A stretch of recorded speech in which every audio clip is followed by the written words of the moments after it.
Magnificent drawings full of high details and exceptional realism. They make your jaw drop and question, how is it possible that this comes from a human and isn't a photograph? And what could you possibly do to make sure your drawings end up at that level of exceptional realism? I'm going to be showing you the best and fastest skills and techniques that the pros possess, and how despite how perfect these drawings seem, that the journey in getting it to that level was not perfection at all. These skill sets are at the core of being able to draw realism or creating realistic art in general, and are what the pros and myself have mastered. Starting off with proportions. Proportions really are the foundation for any drawing turning out realistic. How do you get proper proportions? One is to trace or transfer a reference, which gives you 99% accurate proportions for your sketch.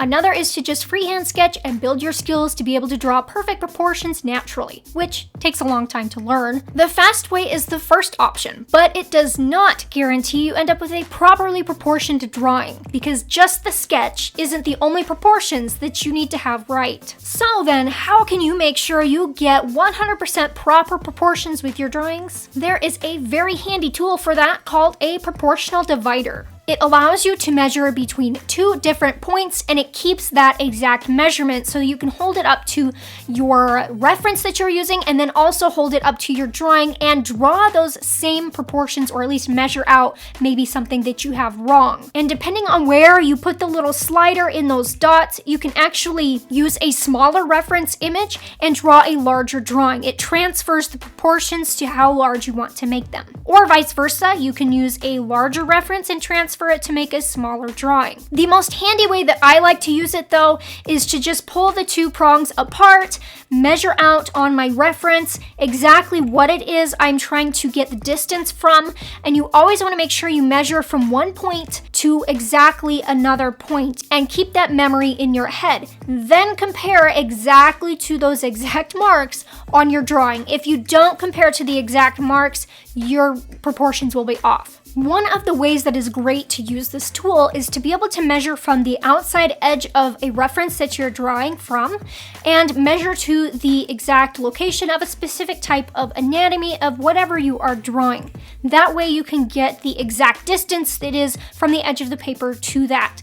And from that point, then you can easily measure the distances to the other subject matter from those particular points. I have a link down below in the description to this proportional divider if you want to check it out and maybe get yourself one. The next skill set is developing your skill of self-critiquing, because ultimately this is the skill set that determines how good you will become and how fast you will get there. It is a skill set that you have to learn. You have to be really honest with yourself in learning to see the mistakes that you make, because if you don't, you will just continue to repeat those same mistakes and you will never learn to get better. The good thing is though, that we can all learn to be better than we were yesterday with virtually anything that we are applying ourselves to. If you put in the time and the effort, you will get better. And the simplest way I can think about putting this together for you to understand when it comes to drawing and learning to see the discrepancies is imagining a cartoon printout of two images. They look virtually the same, but there are different objects or placements of objects or lines that are missing in those images on one versus the other. And you have to pinpoint what those differences are. The only thing is, with drawing and artwork, it's way more complicated than just a cartoon image. So what is the best way to develop your self-critiquing skills so that you can be on your way to being better at drawing? Which is why I think it is really important to take breaks while you're drawing, but still continue drawing and getting more progress done. Focus on working on a different area and then come back to what you were working on before. And when you come back to what you were working on before, just sit back for a moment, don't do anything, and just stare at your reference and compare what you have to your drawing. A lot of times you'll see that what you have actually looks pretty good, but you may also notice those differences and what you need to change. Making all of these minute changes while you are actively drawing will end up with better results in the long run for your drawing, instead of waiting until everything is all said and done before you try to look for any of those differences and make any adjustments. The major thing that you want to try and pinpoint is how light or dark everything needs to be. Is what I have accurate? Is it too light? Is it too dark? Do I need more dark in this area versus this area? Did I not have enough lines there? Are those lines too stiff looking? Maybe I should change this. That color's not right. I need to add more yellow. Or a lot of times you may be confused about what colors to use, so you just ask yourself, that color doesn't look right. So I'm gonna take out my scratch paper here, get down the colors that I have, and then I'm gonna experiment with maybe some other colors that I could add to see what I actually need to put in there. The biggest thing is you notice a problem, you can see it, you just need to work out how you can solve it. When drawing, we all make mistakes. Even us pros make mistakes. Now there's all kinds of fluctuating differences in the level of mistakes that we make. So sometimes it's really small mistakes, sometimes they can be big mistakes. But one of the important skill sets that you need to develop is adaptability, because we're all going to make mistakes with our drawings. There are some days we're gonna make more than others, because depending on how tired we are, overworked we are, or we're sick, there are just days when we're going to be more productive or with the program on what we're doing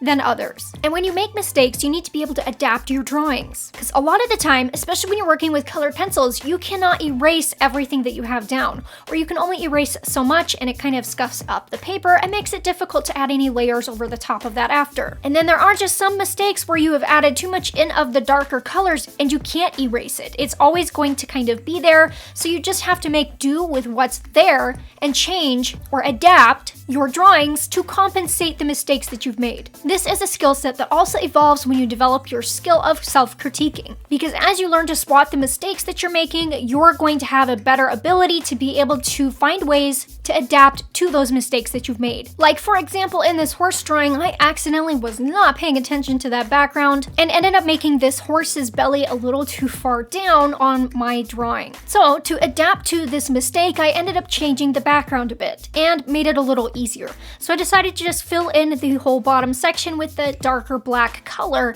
and shape out the belly to be the exact shape that it needed to be. And because I already had a darker color down, it's not going to erase well, and there's a little strip of a lighter portion of the background that just would not work so well, so I ended up just filling out the whole entire lower section with black. If you're making mistakes on the fur of an animal you might be drawing or on the skin, those are pretty easy to also overcome, because you can just change the shape of the scales or the fur, change the patterns that are there. It doesn't have to be exactly the same as a reference. The next skill set, finding patterns and coming up with the ways you can achieve the same look, either by layering a certain way, how your colors end up turning out, depending on the layering style, and being able to decide which is going to have the best outcome for what you're trying to achieve. Now, patterns. What are patterns? Patterns are something that is repetitive. It means it happens over and over again. But the thing is, with each pattern, they aren't always the same. They're different, depending on the area, the type of fur, the location of the fur, really anything that you are drawing, it's all going to have patterns and they're all going to be different from one another. Think of it as you're buying fabric in a fabric store. They have patterns on them. Little dogs, little elephants, those are patterns and they are just repeated on the fabric. Essentially what you are doing when you're drawing is scoping in on a small little area, maybe $50 sized or quarter sized, whichever, and you are trying to memorize those patterns that are there and copy that to your drawing. And what you need to be asking in your mind is, how can I get my drawing to look like that? What do I need to get down first? What should I put on top of that? How well is that going to layer out? If I put this color over that color, is it going to turn out okay? Or do I need to put this one over that one?